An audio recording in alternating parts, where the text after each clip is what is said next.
Assalamualaikum warahmatullahi wabarakatuh. Alhamdulillah Rabbil Alamin. Saya Suherman Rosidi,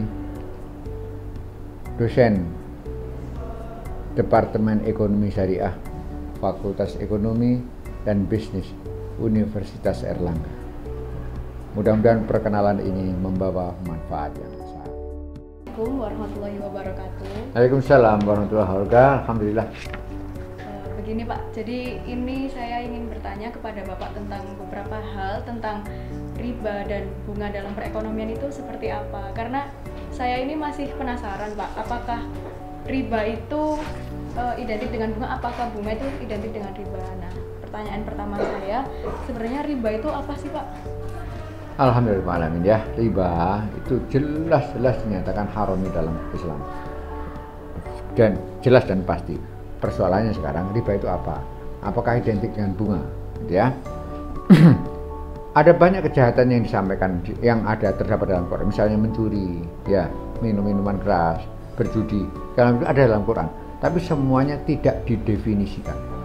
Tahukah kamu? Satu-satunya yang didefinisikan itu adalah riba. Riba itu dinyatakan haram dalam Quran dan juga didefinisikan. Definisinya berbunyi begini. Al-Baqarah 279 definisinya. Yaitu wa in tubtum falakum ru'usu amwalikum.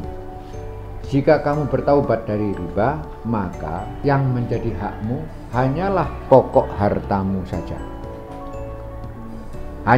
Artinya yang menjadi hakmu adalah pokok hartamu. Artinya lebih dari itu kamu tidak berhak.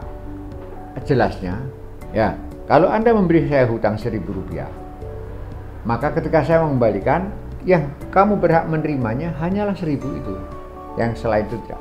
Itulah karena apa? Karena yang selain yang lebihnya itulah riba. Nah, inilah caranya Quran mendefinisikan riba. Ternyata bahwa semua organisasi besar yang kita kenal memakai ayat ini untuk menyatakan bahwa riba telah didefinisikan di dalam Al-Quran. So, in short, riba itu haram. Dan dalam aplikasi sehari-hari, salah satu bentuk bunga yang paling dominan adalah, saya ulangi, salah satu bentuk riba yang paling dominan adalah bunga.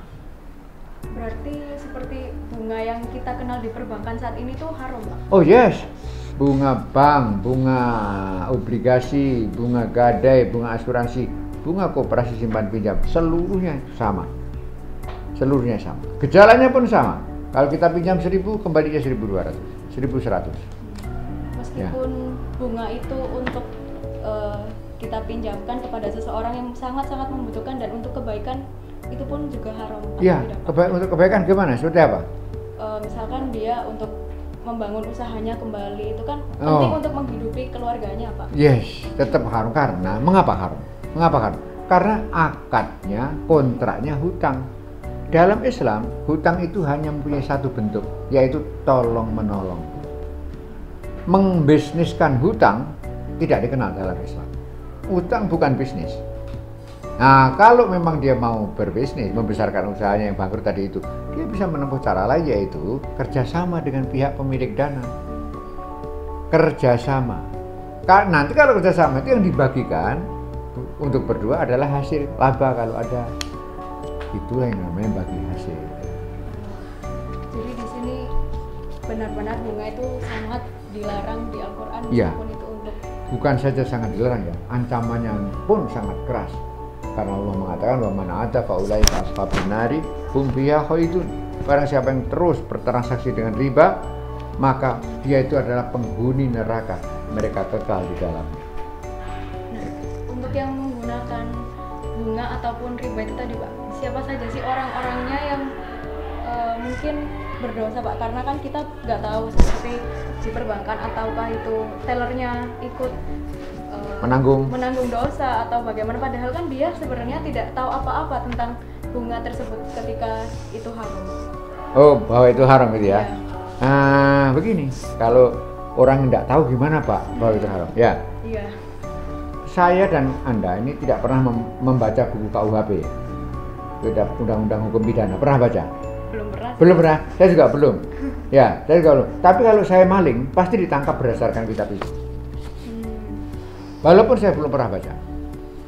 Betul kan? Iya. Nah, ya gampangannya salah dhewe gak moco. Itu. Nah, begitu pula ini. Sebab itu saya khawatir kita akan kelepotan dosa itu. Jangan sampai kita terlibat. Mari sebisa-bisa mungkin segera tinggalkan. Karena Nabi mengatakan, bukan Nabi ya, tapi Jabir bin Abdullah mengatakan, la'ana Rasulullah sallallahu alaihi wasallam akila riba wa mukilahu wa katibahu wa syahidaihi wa qawlahum sawa. Rawahu Muslim. Jabir bin Abdullah mengatakan bahwa Rasulullah melaknat pemakan riba, pembayar riba, penulis riba dan saksinya. Dan beliau bersabda, mereka itu semuanya sama dalam hal dosa. Ini hadis sahih diriwayatkan oleh Imam Muslim. Jadi kamu tadi tanya, siapa aja yang kena Pak? Everybody who are involved in the business of riba. Ya, berada dalam, kata orang Inggris, they are on the same boat. Mereka dalam posisi yang sama, keadaan yang sama. Ya. Meskipun mereka tidak tahu apa-apa. Ya, sama seperti tadi itu yang saya sampaikan. Kalau saya mencuri sekarang, saya tetap akan dikenai walaupun saya tidak pernah membaca. Tetapi tentu Allah Maha tahu ya. Seorang yang tidak tahu sama sekali tapi terlibat gimana, Allah akan melihat nanti seberapa jauh dia terlibat. Seberapa sekedar tahu atau ditambah dengan ridho, dia ridho dengan bisnis itu dan seterusnya. Allah Maha tahu. Nah, untuk riba lalu bunga tadi Pak yang diharamkan, dan kita melihat bahwa perekonomian kita saat ini tuh masih belum stabil. Apakah itu juga dampak dari adanya bunga tersebut Pak? Oh, saya yakin ya. Begini, kalau saya pebisnis ya, saya pinjam dari bank, ya, bank konvensional, ya, maka saya harus berjual beli lalu untuk mendapatkan laba. Dalam teori ekonomi, jual beli saya itu dan laba yang saya dapatkan itu namanya sektor real. Nah, saya nanti membayar bunga kepada bank. Bunga itu sektor moneter. Bunga dan jumlah uang beredar itu adalah sektor moneter. Ya, semua ahli ekonomi sepakat mengatakan bahwa sektor real harus berjalan bersamaan dan beriringan dengan sektor moneter. Itu. Kalau digandengkan dengan kasus saya tadi itu, laba saya dan bunga yang saya bayarkan harus beriringan. Tapi nyatanya tidak. Karena apa? Laba itu bisa naik bisa turun, sedangkan bunga itu tetap. Ini berjalan sendiri-sendiri, sektor real dengan sektor moneter berjalan sendiri-sendiri. Coba kalian lihat kalau bank syariah. Pakai bagi hasil. Kalau hasil saya besar, ya, maka bagi hasil juga besar ke bank. Ya, yang saya bayarkan. Kalau kecil, yang saya bayarkan ke bank juga kecil. Akibatnya sektor moneter, yaitu bagi hasil dari itu ya, dan sektor real yaitu laba, itu bareng jalannya seperti ini.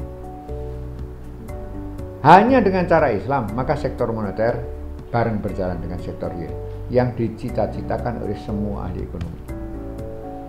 Saya sendiri terheran-heran bahwa firman Allah itu di dalam Al-Baqarah 275 itu setelah 1400 tahun baru kita pahami bahwa dengan sistem ini maka sektor moneter akan berjalan bersama-sama. Kalau seperti itu Pak, bagaimana cara ekonomi Islam itu sendiri untuk mengatasi hal tersebut, atau apa sih yang paling menonjol dari ekonomi Islam itu sendiri? Gini ya, ini Masya Allah. Allah itu menyebutkan 4 kali dalam Quran. Bab riba itu Allah sebutkan 4 kali dalam Quran ya. Surat yang pertama turun itu Ar-Rum 39, kemudian An-Nisa 161, lalu Ali Imran 130 dan Al-Baqarah 275 sampai 279. Hebatnya adalah di 4 tempat itu Allah membenturkan riba itu dengan zakat. Ya. Saya ingin sampaikan Pak, seandainya kita berantas riba sehebat-hebatnya, tapi tidak bersamaan dengan menggalakkan zakat, belum bisa hasil itu maksimal. Belum bisa hasil maksimal. Ya. Jadi riba dengan zakat. Nah, itu adalah 2 hal yang paling menonjol begini ya. Kalau ekonomi Islam itu saya ibaratkan bangunan, gitu ya. Bangunan. Maka dari menara-menaranya yang banyak itu kita bisa melihat isinya. Ada menara sewa menyewa, ada menara jual beli gitu ya. Dari bangunan tadi, menara banyak sekali. Dua menara yang paling tinggi dan paling mudah dikenali adalah pelarangan riba dan wajibnya zakat. Dari situlah ekonomi Islam dikenali. Sebab itulah seorang ahli ekonomi Islam kelas internasional ya, Syed Nawab Haidar Naqvi mengatakan, talking about Islamic economics without talking about these two are nothing. Tidak ada apa-apanya bicara ekonomi Islam tanpa bicara kedua hal ini, yaitu pelarangan riba dan kewajiban zakat. Karena ini yang paling menonjol. Urusan sewa menyewa ada di pelajaran mana saja. Agama pun apapun ada, di kapitalisme ada sewa menyewa, beli membeli dan seterusnya gitu ya. Tapi urusan zakat dan riba hanya ada dalam ekonomi Islam. Alhamdulillah Bapak, pertanyaan saya sudah terjawab. Is that all? Oke, Ya, terima kasih, mudah-mudahan saya sudah bermanfaat. tersampaikan. Terima kasih banyak atas ilmunya. Alhamdulillah, sama-sama. Assalamualaikum warahmatullahi wabarakatuh. Waalaikumsalam warahmatullahi wabarakatuh.